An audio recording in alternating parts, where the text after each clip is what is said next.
हरिद्वार के कुख्यात प्रवीण वाल्मीकि गैंग पर कड़ी कार्रवाई करते हुए एसटीएफ ने एक भाजपा पार्षद समेत 2 लोगों की गिरफ्तारी की है। मामला इन्फ्लुएंसर और अन्य कारोबारियों से रंगदारी के मामले से जुड़ा हुआ है, जिसके बाद उत्तराखंड एसटीएफ ने कड़ी कार्रवाई करते हुए देर शाम को एक भाजपा पार्षद और एक अन्य व्यक्ति की गिरफ्तारी की है। प्रवीण वाल्मीकि गैंग के सक्रिय सदस्य और नगर निगम रुड़की के भाजपा पार्षद मनीष बॉलर को एसटीएफ ने हिरासत में लिया है। एसटीएफ के अनुसार पार्षद मनीष बॉलर लंबे समय से प्रवीण वाल्मीकि गैंग से जुड़ा हुआ था। गैंग का सरगना प्रवीण वाल्मीकि इस समय सितारगंज जेल में बंद है। हाल ही में इस गैंग ने कुछ इन्फ्लुएंसर्स समेत कई लोगों से रंगदारी मांगी थी। इन्हीं मामलों के आधार पर मनीष बॉलर की गिरफ्तारी हुई है। मनीष हिस्ट्री सीटर भी रह चुका है। पार्षद मनीष बॉलर का आपराधिक इतिहास रहा है और वह पहले भी हिस्ट्री शीट में जेल जा चुका है। पुलिस और खुफिया एजेंसियों को लगातार जानकारी मिल रही थी कि वह गिरोह की गतिविधियों में शामिल है। मोबाइल लोकेशन के आधार पर कार्रवाई करते हुए देर शाम को देहरादून एसटीएफ की टीम रुड़की सिविल लाइन कोतवाली क्षेत्र पहुंची। मोबाइल लोकेशन के आधार पर जानकारी मिली कि पार्षद मनीष बॉलर अपनी गाड़ी से सुशील रोड स्थित पेट्रोल पंप के पास मौजूद है। घेराबंदी कर उसे हिरासत में लिया गया। सूत्रों के अनुसार मनीष बॉलर लंबे समय से पुलिस के रडार पर था। उस पर आरोप है कि वह प्रवीण वाल्मीकि गैंग के लिए काम कर रहा था और लगातार अवैध गतिविधियों में भी शामिल था। एसटीएफ अधिकारियों ने बताया कि मनीष बॉलर से पूछताछ कर आगे की कार्रवाई की जाएगी।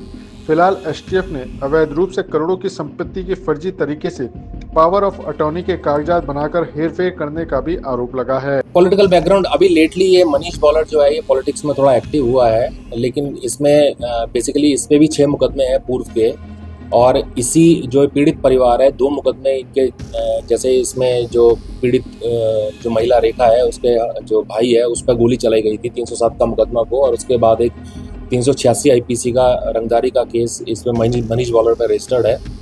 तो लेटली ये पॉलिटिक्स में एक्टिव है, लेकिन ये क्राइम भी कर रहा था, तो इसके खिलाफ भी कार्रवाई की जा रही है। अब प्रवीण वाल्मीकि काफी समय से जेल में निरुद्ध है, सितारगंज जेल में है वो, और 6 मुकदमों पे उस पर कन्विक्शन हो रखा है। तो अभी ये जो मनीष बॉलर जिसको अरेस्ट किया गया है पंकज ईस्टवाल के साथ, ये उसका अभी जितने उगाही के काम है और उसके वाल्मीकि गैंग के जो काम है ये सारे ये देख रहा था, और इसी पर एक शिकायत प्राप्त हुई थी जिसमें कि जांच में कुछ तथ्य प्रकाश में आए, और फिर उस जांच के आधार पर ही एसटीएफ द्वारा गंगनहर पुलिस स्टेशन में केस रजिस्टर किया गया, जिसमें कि 3 फर्जी रजिस्ट्रियां इन लोगों ने कर रखी हैं। और जो पीड़ित परिवार है वो इनकी डर की वजह से गुमनामी में रह रहा था, उनको लोकेट किया गया और इसके तहत इनकी अरेस्टिंग हुई है। और इसमें एक महिला को इन्होंने खड़ा करा है और उससे 3 रजिस्ट्रियां कराई हैं अलग अलग नाम से उसी महिला को बनाकर।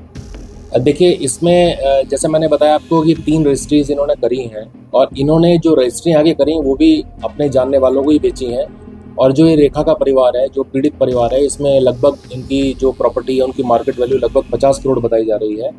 और इसके अतिरिक्त कनखल में 3.5 करोड़ की लैंड की भी इन्होंने एग्रीमेंट करा था।